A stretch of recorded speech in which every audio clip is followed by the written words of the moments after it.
Olá a todos, tudo bem? Eu tenho a satisfação de estar conversando aqui com o Pedro Dusso, que é CEO da Agro, que é uma das agtechs, uma das empresas inovadoras do agro, que é pioneira, né? Ou seja, esse processo de digitalização de soluções digitais, eles começaram há 11 anos, pouco se falava nisso ainda, né? Então ele tem um histórico aí e um conjunto de informações muito interessante para compartilhar com a gente. Primeiro, Pedro, pediria para você saudar o nosso público aqui, nossa audiência.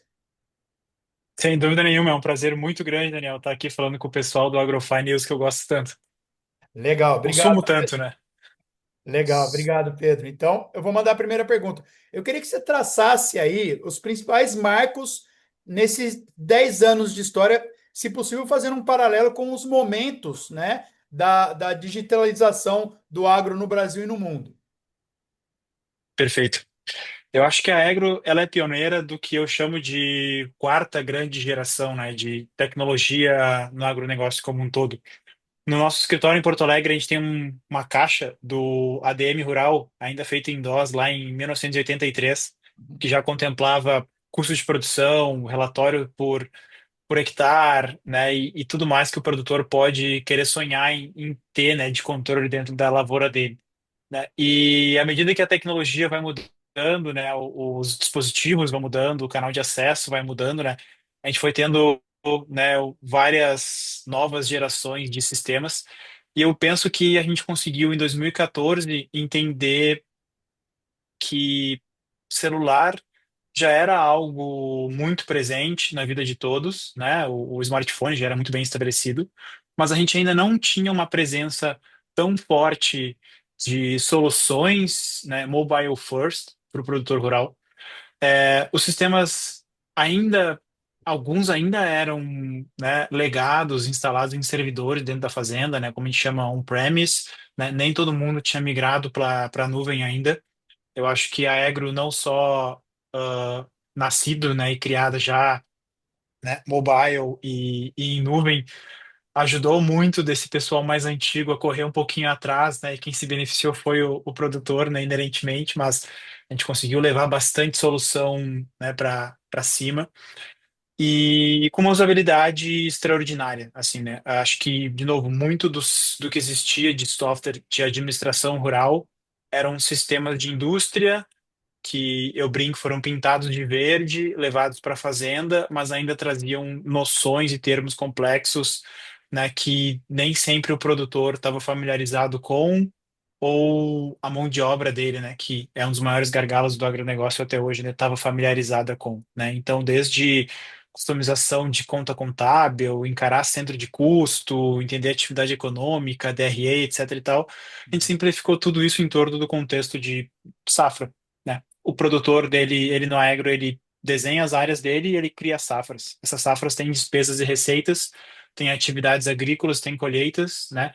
Os insumos alocam custo, a venda da produção gera receita, esse cara passa a régua e consegue ter uma visão rápida e fácil, né, de como que a fazenda dele está operando, né? Talvez não seja a visão perfeita quando a gente olha para os livros de administração rural que muitas vezes a gente tem na universidade, mas é a versão que hoje mais de 4 milhões de hectares estão utilizando aí no Brasil.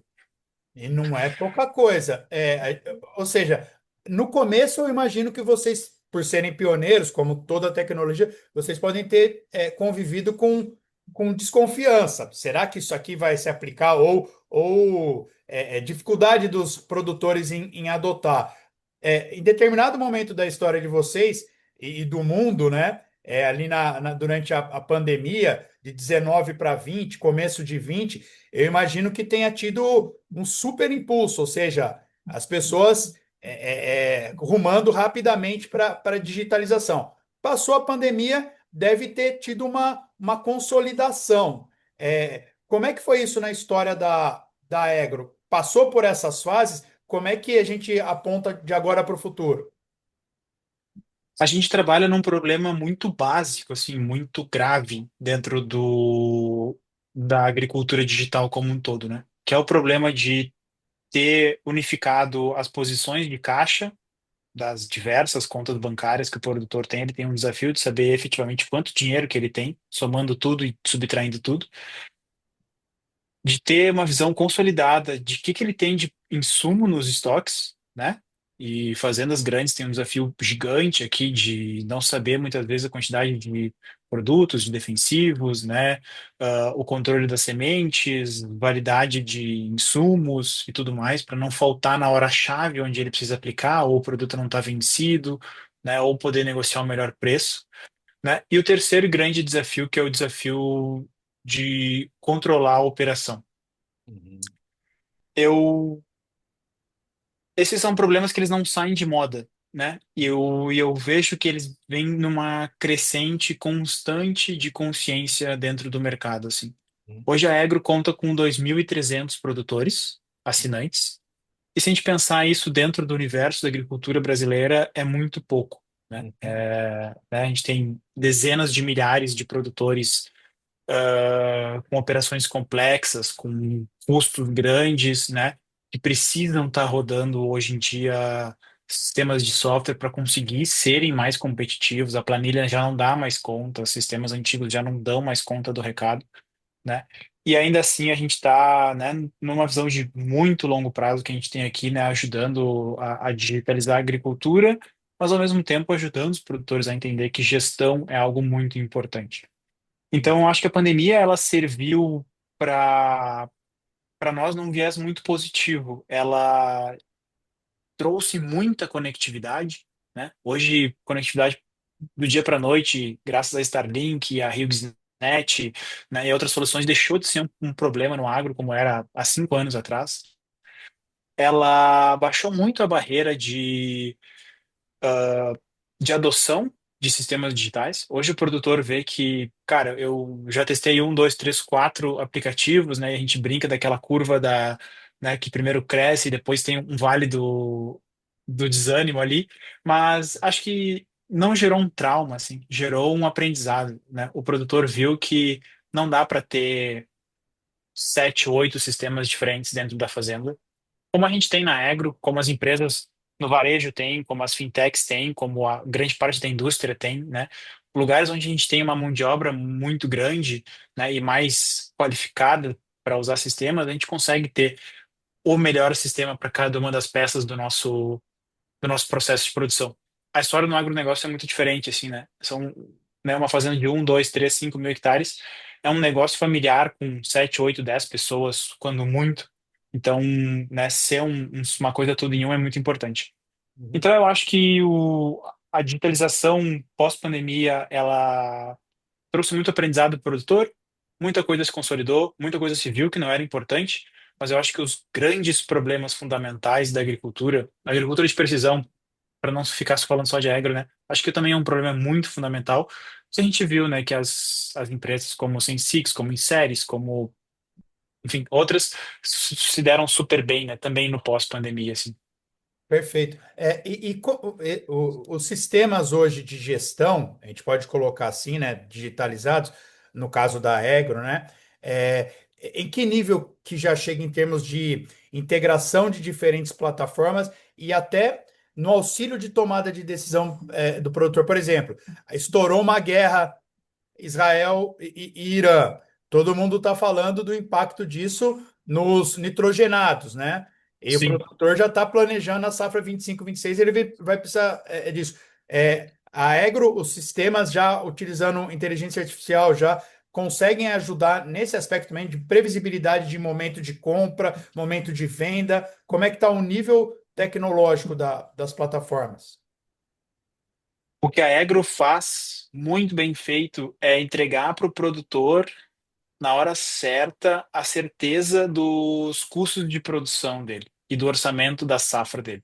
Hoje a gente não atua, por exemplo, com recomendação ou na questão de previsibilidade. Mas se esse produtor ele está consumindo esse dado de alguma plataforma de trading, de dados de agronegócio, né, das inúmeras que tem, quando ele olhar para dentro de casa e ver, cara, eu quero ter certeza de quantos sacos o meu hectare está custando para ver se a relação de troca do preço atual tá boa o bastante para eu fechar um negócio agora, Uhum. antes que o Oriente Médio lá pegue fogo de novo e isso aqui se torne ainda pior.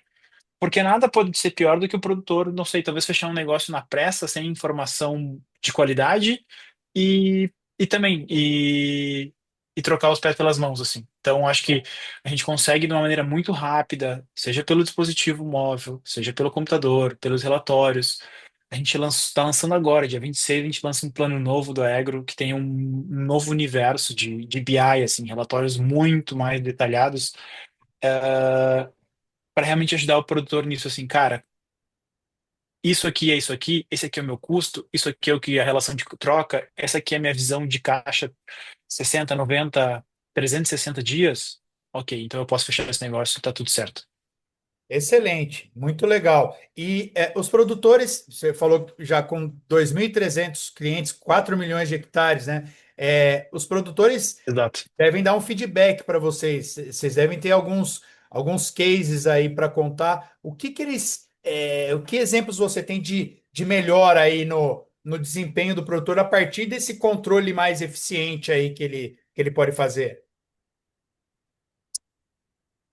A gente tem os básicos bem feitos de redução de custo de manutenção de máquina, produtor que entendeu que tinha capacidade de investimento para conseguir arrendar uma área próxima da fazenda dele e produzir ainda mais, né? Uhum. E múltiplas dessas relações econômicas ali de eficiência operacional, né? Que acontecem bastante quando a gente faz as contas, né? Mas os que eu mais gosto, assim, de verdade, é os que envolvem sucessão familiar. Eu Uhum. vejo que uma plataforma tecnológica como a Egro, ela exerce um papel muito forte de muitas vezes conectar gerações, né? O pai, 25, 30 safras nas costas, cara, nem eu arrisco dizer que esse cara precisa de um sistema para operar, né? Acho que ele tem um tino para o negócio, uma experiência tão grande que ele não tá ali por nada. Mas o filho, ele não vai herdar do dia para noite esses 30 anos de conhecimento que o pai construiu, né, o pai e a mãe, né, com muito suor. E hoje, a capacidade, a nossa chance de errar ela é muito menor do que ela era nos anos 80, nos anos 90, né? Preço de insumo, né, a gente está vendo em médias históricas subindo, né, tem mais uma crise aguda agora acontecendo, pressão em preço de commodity, né, descendo, margens cada vez mais apertadas.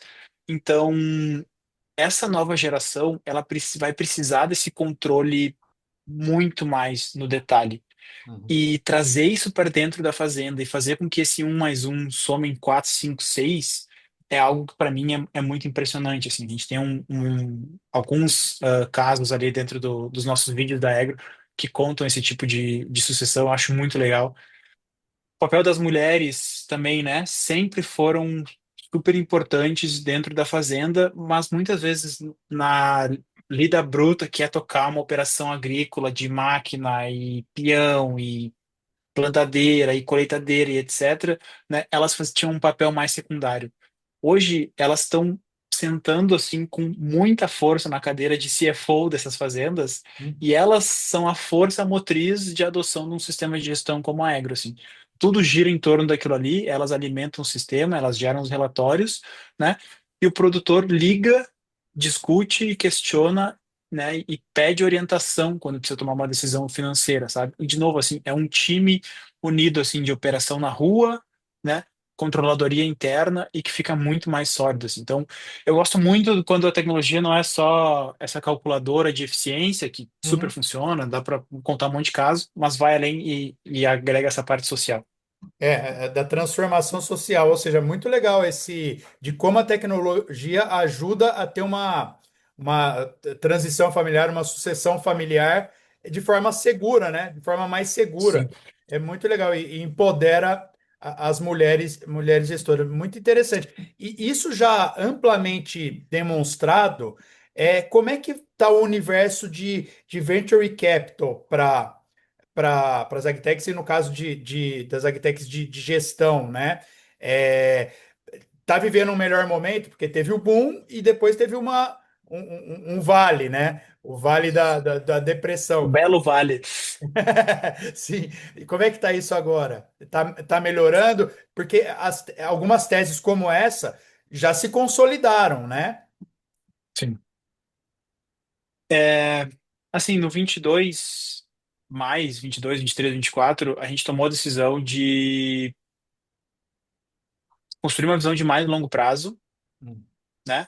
E para que isso pudesse seguir o nosso ritmo, o ritmo que a gente acreditava ser o ideal, dado que a gente entendia do ritmo de adoção de tecnologia, o ritmo de educação de gestão agrícola, né? A gente tinha que estar um pouco fora do circuito do venture, que tem Certo. seus prazos de investimento, seu prazo de desinvestimento, tem uma expectativa de crescimento para dar retorno no fundo, que, ao meu ver, hoje, globalmente, ainda não conseguiu encaixar um modelo dentro da agricultura como um todo, né? A gente vê na Austrália um ambiente de agtech muito maduro, Tenacious Ventures, né, lidera muito o VC lá, a gente vê Estados Unidos, né, nem se fala, e ninguém conseguiu ritmar do mesmo jeito que a gente vê fintechs e martechs e edtechs, né, conseguindo seguir curvas de triple, triple, double, double, double, double, double. A Egro, nesse contexto, veio para break-even. Hoje é uma empresa que está dando retorno positivo. A gente está usando já esse capital para reinvestir em novos projetos, né? E enquanto a gente não sentir confiança de que, tipo, cara, aqui Tem tem mais um um salto. produto Ah, com algum canal de distribuição que, se a gente conseguir injetar dinheiro, o retorno pode ser desproporcional, né? Realmente ele pode ser exponencial. uhum. Então, estão observando ainda, assim, um pouquinho mais sentado em cima do caixa, né? Operando startup de um jeito diferente, que é dando lucro, né? Mas está sendo uma experiência bem legal. Não, legal, Pedro. E me fala então quais são os planos da Egro para médio prazo.